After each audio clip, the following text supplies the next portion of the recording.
রকম ভাবে পাকিস্তান হায়নাদের বিরুদ্ধে বাংলাদেশের মানুষ শহীদ জিয়ার ডাকে সশস্ত্র সংগ্রামে মুক্তিযুদ্ধে অংশগ্রহণ করেছিল, ঠিক একইভাবে আজকে বাংলাদেশের স্বাধীনতা নিয়ে সার্বভৌমত্ব নিয়ে যারা ষড়যন্ত্র করার চেষ্টা করছেন বিজয়ের এই মাসে, তাদের মনে রাখতে হবে এই বাঙালি কিন্তু সে বাঙালি যে বাঙালি কোনোদিন পরাভব মানে নাই।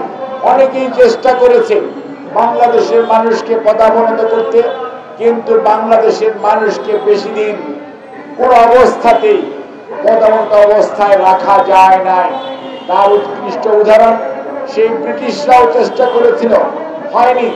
অনেক স্বৈরাচার দেশে আসছে গেছে, কিন্তু স্বৈরাচার কিভাবে চলে গেছে সেটি দেখেছে। কাজেই মনে রাখতে হবে, আমরা ফেলানি যখন কাঁটাতারে ঝুলছিল তখন আমরা কোনো প্রতিবাদ দেখি নাই।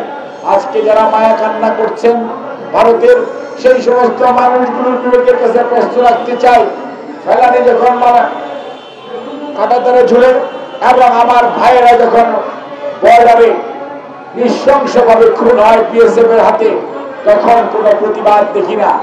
আর আমাদের এখানে কোনো কথা নাই, বার্তা নাই। চিন্ময়কে গ্রেফতার নিয়ে বাংলাদেশে যে বিশৃঙ্খলা সৃষ্টি করার প্রচেষ্টা করা হয়েছে, বাংলাদেশের মানুষকে সাধুবাদ জানাতে হবে। রাজবাড়িতে সাম্প্রদায়িক সম্প্রীতি নষ্ট করার চেষ্টা করা হয়েছিল, কিন্তু বাংলাদেশের মানুষ সেই ষড়যন্ত্রে পা দেয়নি।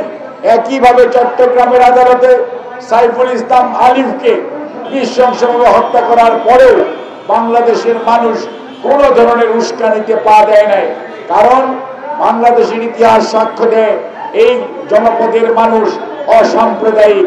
এই জনপদের মানুষ সাম্প্রদায়িকতা বিশ্বাস করে না এবং প্রতি ধর্মের প্রতি প্রত্যেকটা মানুষের যথাযথ সম্মান রয়েছে। কাজেই কোনো অবস্থাতেই যারা আমাদেরকে বিশৃঙ্খলার দিকে ঠেলে দিতে চায় তাদের মনে রাখা উচিত বাংলাদেশের মানুষ নিজের ভালো নিজে খুবই ভালো বুঝে। বাংলাদেশের মানুষ কোনো অবস্থাতেই অন্যের প্ররোচনায় অথবা কোনো অডিও ভিডিওর মাধ্যমে সত্যিকার অর্থে বাংলাদেশের মানুষকে বিপদগামী করা যাবে না। সেটির উৎকৃষ্ট উদাহরণ গত যদি আজকে প্রায় 3 সপ্তাহ হতে চলল, 3 সপ্তাহে বাংলাদেশের মানুষের আচরণ, বাংলাদেশের মানুষের মনের ভাষা বোঝার চেষ্টা করেন, তাহলে মনে রাখতে হবে বাংলাদেশকে কোনো অবস্থাতেই বিপদগামী করার কোনো সুযোগ নেই। চেষ্টা হচ্ছে আমাদের এই বর্ডারের ওপার থেকে অনেক মিডিয়া, অনেক সোশ্যাল মিডিয়া অনেক ভুয়া খবর দিয়ে বাংলাদেশের মানুষকে বিভ্রান্ত করার চেষ্টা করছে। শুধু নয়, বিদেশেও বাংলাদেশের ভাবমূর্তি ক্ষুণ্ণ করার চেষ্টা করেছে। আজকে তারা কথায় কথায় স্বাধীনতার কথা বলে, গণতন্ত্রের কথা বলে, আজকে তাদেরকে জিজ্ঞেস করা উচিত আগরতলাতে আমাদের সহকারী হাই কমিশনে যে আক্রমণ হলো, এটি ভিয়েনা কনভেনশনে কোথায় লেখা আছে? দায়িত্ব তো ভারত সরকারের ছিল, তারা সেই দায়িত্ব পালন করতে পারে নাই, তারা ব্যর্থ হয়েছে। আজকে কলকাতাতে আমাদের ডেপুটি হাই কমিশনে সামনে যে বিক্ষোভ এবং বাংলাদেশের পতাকা অথবা বাংলাদেশের অন্তর্বর্তীকালীন সরকারের প্রধান উপদেষ্টা সম্পর্কে যে কুৎসা এবং কুরুচিপূর্ণ আচরণ করা হয়, সেটি কোন অবস্থাতে কোন গণতন্ত্রে লেখা আছে?